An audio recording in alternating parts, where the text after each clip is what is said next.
Bisa di next.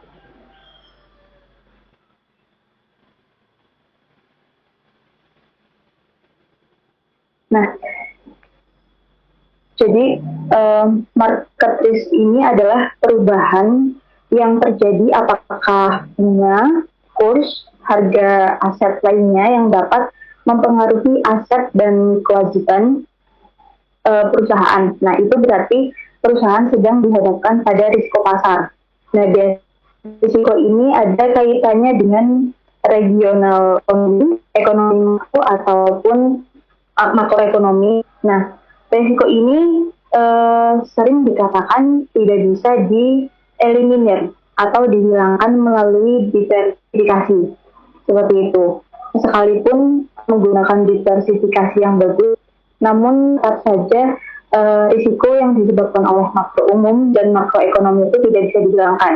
Misalnya seperti kita membuat portofolio perbankan, lalu kemudian produknya itu dibuat macam-macam. Nah, apakah yakin produk tersebut itu bisa bebas dari pengaruh nilai suku bunga dan lain-lain? Itu tentunya tidak bisa. Mohon maaf, ada yang duluan. Risiko tersebut itu tetap dialaminya karena faktor ekonomi makro dan ekonomi umum. Nah, risiko ini bersifat uncontrollable, seperti itu. Selanjutnya, Mbak. Nah, di sini ada dua jenis risiko atau ruang lingkup market risk.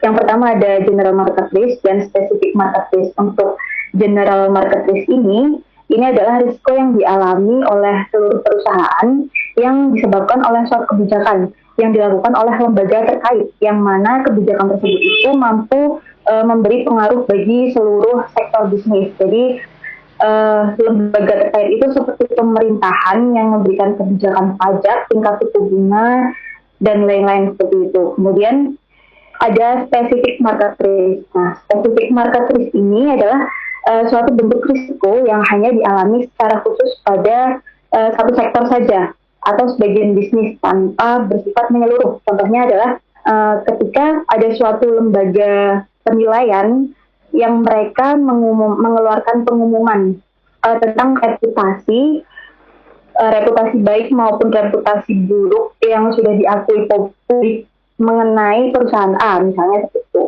Nah, lembaga penilaian ini mengeluarkan pengumuman bahwa perusahaan A ini memiliki kinerja yang rendah, kemudian memiliki utang yang besar, serta laporan yang mereka publikasikan selama ini itu tidak sesuai dengan yang sebenarnya. Nah, sehingga atas pengumuman yang dikeluarkan oleh lembaga penilai tersebut, itu bisa mempengaruhi jatuhnya saham serta obligasi perusahaan tersebut. Dan itu terjadi hanya di perusahaan atau sektor tersebut saja, tidak di perusahaan yang lainnya. Jadi tidak berpengaruh di sektor yang lainnya, seperti itu. Selanjutnya, Mbak. Nah, ini ada beberapa macam sebab terjadinya general market risk. Yang pertama ada foreign exchange risk, kemudian ada interest rate risk, kemudian ada commodity position risk, equity position risk, dan yang terakhir ada politik risk. Nah, untuk yang foreign exchange risk ini adalah paparan yang merugikan akibat fluktuasi nilai tukar valuta asing. Itu political risk apa politik risk, Clara? Political atau politik? Political apa political. Apa kamu tulis politik? Iya, Pak. Enggak boleh. Saya lanjutkan. Nah, untuk yang interest rate risk ini adalah risiko munculnya kerugian yang disebabkan oleh kegagalan debitur dalam melaksanakan kewajiban-kewajibannya sesuai yang disyaratkan oleh kontrak atau perjanjian. Jadi untuk interest rate ini misalkan itu utang piutang. Nah, pada utang piutang itu pasti ada salah satu ataupun si peminjam itu tidak lancar dalam membayar kreditnya. Nah, jadi di situ ada interest rate risk seperti itu. Kemudian ada adalah commodity position risk. Nah, commodity position risk ini adalah potensi kerugian akibat fluktuasi harga komoditas. Nah, commodity position risk ini suatu situasi dan kondisi di mana terjadinya kerugian akibat perubahan harga barang komoditi di pasar yang disebabkan oleh faktor-faktor tertentu, di mana kondisi ini akan semakin parah pada saat barang komoditi tersebut itu telah terikat kontrak dalam suatu kontrak perjanjian atau komoditi kontrak serta informasi tersebut telah sampai ke pasar. Seperti misalnya di sini, mohon maaf apabila salah ya Pak, seperti kontrak forward yang dimana kita akan membeli saham di bulan Maret tahun depan, di mana harga saham tersebut adalah 200, sedangkan harga pasar yang sebenarnya adalah 150. Nah, di situ berarti kita mengalami kerugian harga komoditas saham seperti itu. Kamu salah ngomong. Masa harga komoditas saham? Saham kan bukan komoditi loh. Iya, komoditas derivatif mungkin ya Pak. Kalau kamu pakai komoditi position, barangkali kalau sebenarnya kamu tadi kan juga sudah menyebut forward gitu, itu kontrak berjangka, maka kamu mencontohkannya jangan ke saham, ke komoditas tertentu. Dan kalau saham tadi barangkali kalau kamu sebenarnya menyebut menjelaskan yang berkaitan opsi tadi, kalau saya dengarkan kata per kata itu. Jadi ada lompatan dari komoditi ke sekuritas derivatif, stock option. Jadi kamu tadi ya penjelasan baru saja itu, kalau menurut saya itu, kalau saya dengarkan kata per kata, kamu lompat dari komoditi itu loh, berjangka ke stock option, Clara. Jadi nanti diperbaiki nanti.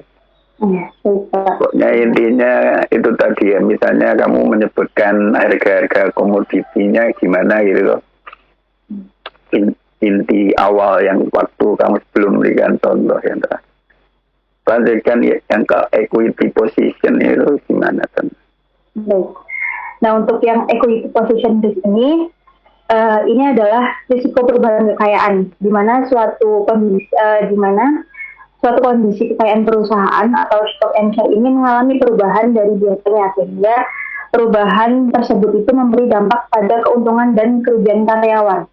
Nah, di sini ada kata stock and share yang berarti mungkin ini harga saham perusahaan tersebut itu mengalami perubahan dari yang biasanya, dari yang tinggi menjadi rendah, kemudian dari perubahan harga tersebut itu perusahaan mendapatkan dividen yang rendah, yang tentunya dividen itu untuk dibagikan ke para pemegang saham juga sedikit, seperti itu. Clara, kamu pada waktu menyebut kata equity position, sebenarnya teman-temanmu boleh jadi itu tidak nyambung jika kamu kemudian menyebut kata common stock gitu, ya. Dan kamu pun harus paham itu, bahwa equity di situ itu seringkali disamakan bahwa itu common stock gitu. Maka kemudian kan kamu larikan ke harga saham gitu kan tadi penjelasan gitu. Nah, kata equity dalam equity position risk yang kamu tulis di situ, memang di buku-buku asing itu tuh mereka itu karena sudah biasa gitu seringkali mengganti-gantikan, misalnya antara common stock, equity, seringkali bahwa itu sebenarnya maksudnya sama, bahwa common equity ini common stock, seringkali gitu. Padahal kalau kamu Indonesia kan equity itu ekuitas, itu modal sendiri gitu kan. Lalu common stock itu saham biasa, bahwa modal sendiri itu tak hanya saham biasa gitu kan kalau di bahasa kita gitu. Tapi kalau ini mungkin equity dimaksud arahnya ke common stock atau saham biasa gitu. Ini tadi kaitannya dengan harga yang gimana? Harga sahamnya bakal gimana? Kok kamu menyebut dividen juga itu? Oh ya, harga sahamnya itu turun. Nah, kemudian dividen yang diperoleh itu juga ikut turun, Pak. Tidak ikut tinggi. Apa enggak karena dividennya turun lalu harga sahamnya turun? Kalau penjelasan awalmu tadi lengkapnya gimana yang equity position risk itu?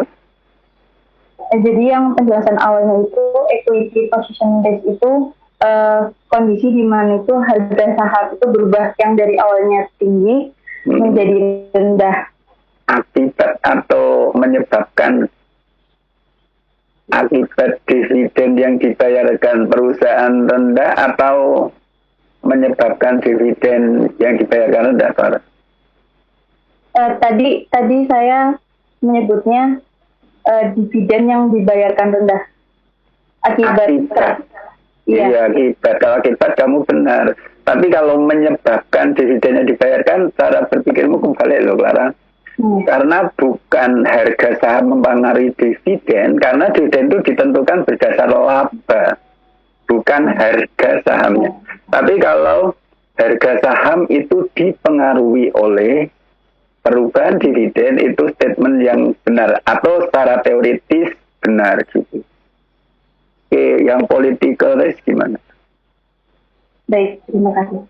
Kemudian untuk yang politik risk, nah risiko politik ini adalah risiko yang terkait dengan perubahan struktur, aturan atau kebijakan pemerintah yang dapat berdampak negatif pada pihak tertentu, seperti bisnis dan investor.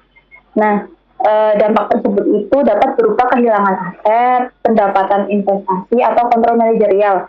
Contohnya adalah penerapan undang-undang pajak, lalu ada tarif pengambilan aset, kemudian ada pembatasan repatriasi laba, itu Pak.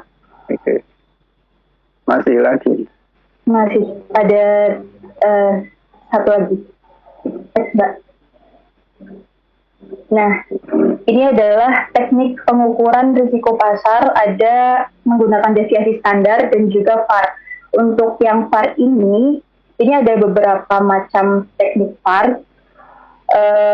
Ada VAR metode historis atau back simulation, kemudian ada VAR dengan simulasi Monte Carlo. VAR simulasi Monte Carlo ini perhitungannya menggunakan sebuah aplikasi atau mungkin seperti mirip SPSS. Kemudian ada VAR untuk periode yang lebih panjang, lalu ada stress testing, lalu ada back testing. Itu adalah macam-macam VAR. Untuk deviasi standar itu rumusnya masih menggunakan rumus yang umum dengan mencari ekspektasi return, lalu varian dan deviasi standar. Sudah Pak untuk materinya. Masuk ke Anda ya? Ya. Ke artikel. Ini yang dijelaskan oleh Benita. Ya.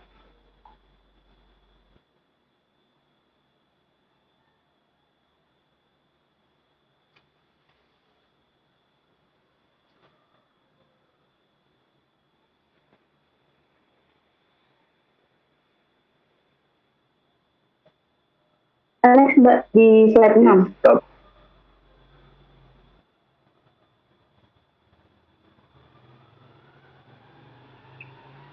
Baik, saya akan melanjutkan. Adapun cara menghitung eksposur risiko pasar, dalam hal ini, dalam menghitung eksposur risiko pasar, kami menemukan ada 4 pendekatan utama yang mengikuti. Yang pertama itu ada metrik risiko, lalu yang kedua ada simulasi historis, yang ketiga simulasi Monte Carlo, dan yang keempat expected shortfall.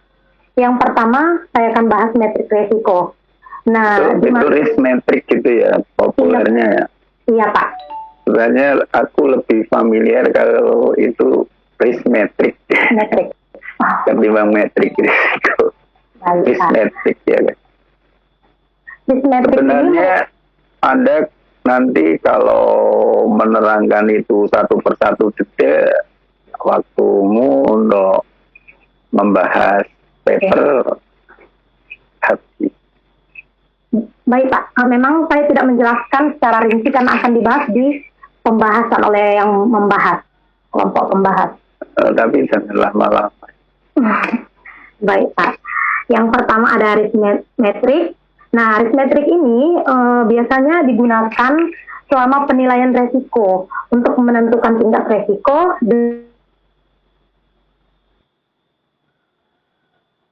atau bisa kita bilang dengan kemungkinan terhadap kategori konsekuensi keparahannya.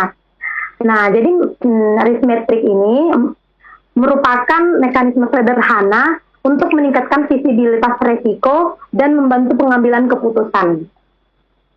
Di sini kami berkonsentrasi untuk pengukuran exposure risiko itu dari financial institution atau disingkat dengan FI, yang untuk harian atau bisa dibilang financial institution utama setiap hari yang menggunakan pendekatan risk metric, di mana risiko pasar diukur dalam hal pendapatan harian berisiko yang disebut dengan DER atau Daily Earning at Risk atau disingkat dengan DER.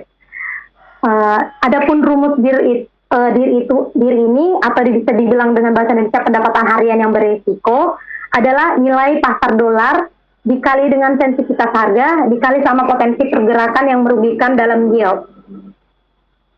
Nah, tapi sebelumnya juga sudah dijelaskan oleh Mbak Clara bahwa risk metric ini juga bisa diukur dengan rumus deviasi standar dan sudah dipaparkan juga rumus deviasi standar sebelumnya. Selanjutnya ada simulasi historis. Nah, simulasi historis ini pengembangan dari risk metric, di mana keuntungan dari pendekatan ini adalah sederhana dan tidak mengharuskan pengembalian aset didistribusikan secara normal dan tidak mengharuskan penggunaan deviasi standar untuk menghitung pengembalian aset. Jadi ide dasarnya ini adalah mengambil portofolio aset pasar saat ini atau bisa dibilang dengan contohnya obligasi, ekuitas dan lain-lain, yang kemudian menilai kembali berdasarkan harga aktual atau pengembalian yang ada pada aset tersebut kemarin atau sehari sebelum dan seterusnya. Di mana kami menemukan rumus harga aktual dapat dihitung dengan VAR portofolio, yaitu VAR X2 ditambah VAR Y2 ditambah 2 ditambah P ditambah rho XY ditambah VAR X ditambah VAR Y di pangkat setengah. Selanjutnya simulasi Monte Carlo. Dalam metode simulasi Monte Carlo ini juga sudah dijelaskan sebagian sama Mbak Carla bahwa simulasi Monte Carlo ini menggunakan SPSS. Nah, di mana setelah sudah menghasilkan atau sudah didapatkan hasil distribusinya, selanjutnya dalam simulasi Monte Carlo ini bisa dihitung menggunakan VAR, yaitu deviasi standar. Dan yang terakhir ada expected shortfall. Expected shortfall ini nilai ekspektasi dari return yang dimana jika return tersebut melampaui batas return maksimum. Nah, hasil penelitian dari perhitungan expected shortfall ini ada berupa expected shortfall empiris dan expected shortfall teoris yang menyatakan bahwa selisih error kedua perhitungan ini tidak jauh berbeda, sehingga penelitian ini dapat dihitung dengan menggunakan VAR juga, dan mereka memodifikasi metode expected shortfall ini dari metode simulasi historis yang sebelumnya saya jelaskan, dan melakukan analisis perhitungan risiko expected shortfall dan dengan melibatkan fungsi distribusi dari perubahan aset atau observasi. Slide selanjutnya, Mbak. Baik.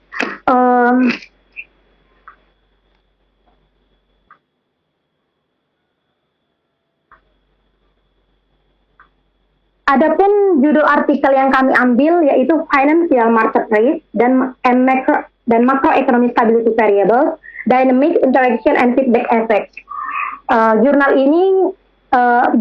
Artikel ini kami ambil dari Journal of Economic and Finance, di mana volumenya adalah 44, halamannya mulai dari halaman 655 sampai 669 dan tahun terbitnya 2020.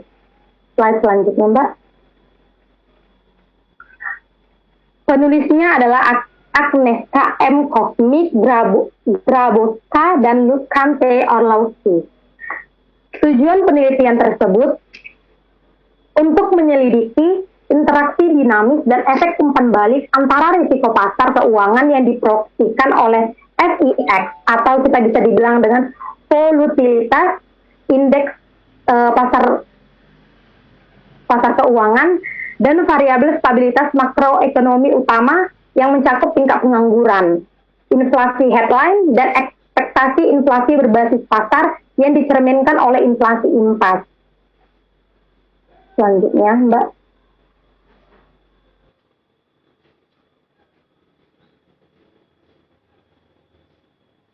Slide selanjutnya, Mbak.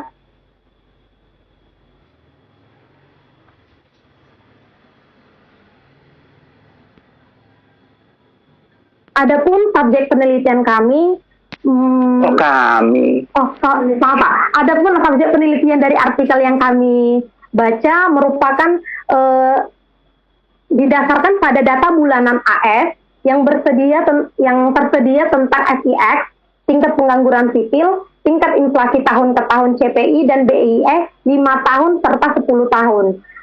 Dan data ini diperoleh dari Federal Reserve Bank of St. Louis, Federal Reserve Economy Data atau FRED pada seri terpanjang yang tersedia. Selanjutnya, metode penelitian. Artikel ini menggunakan autoregresi vektor dengan fungsi respon input. Dengan metode penelitian, metode analisis. Oh, baik, Pak. Autoregresi vektor dengan fungsi respon input serta uji peralihan two-state Markov chain. Selanjutnya akan dijelaskan oleh rekan saya. Baik, untuk hasil penelitian bahwa ada transmisi guncangan positif yang nyata dalam risiko pasar ke dalam pengangguran, di mana transmisinya ini tahan lama dan juga agak bertahap.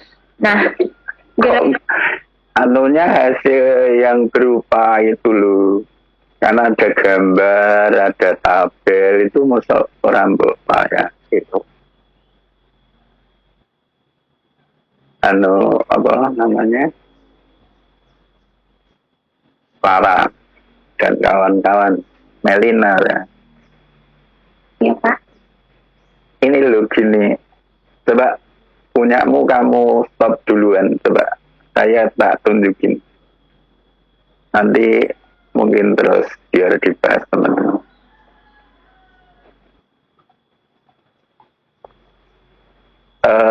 Ini sebentar.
Sebentar, ini kayaknya koneksinya itu sedang bermasalah ya.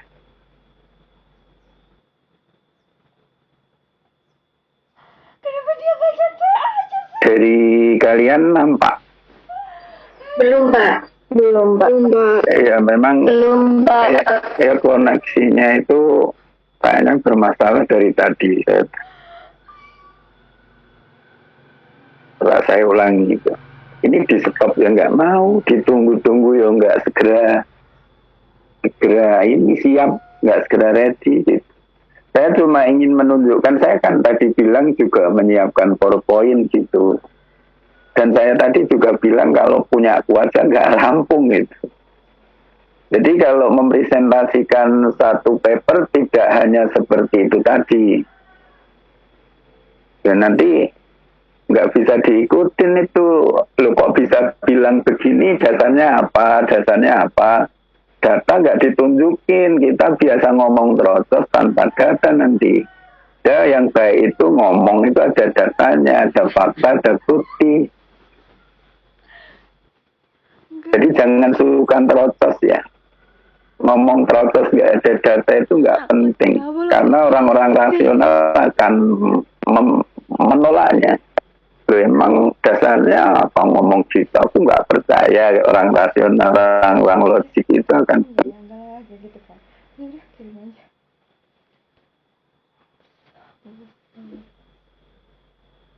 Wah ini bermasalah ini gimana?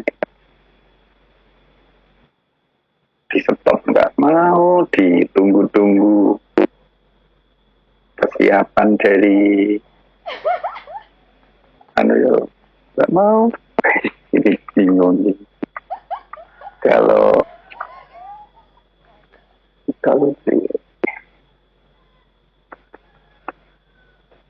ini malah nanti hang PowerPoint not responding.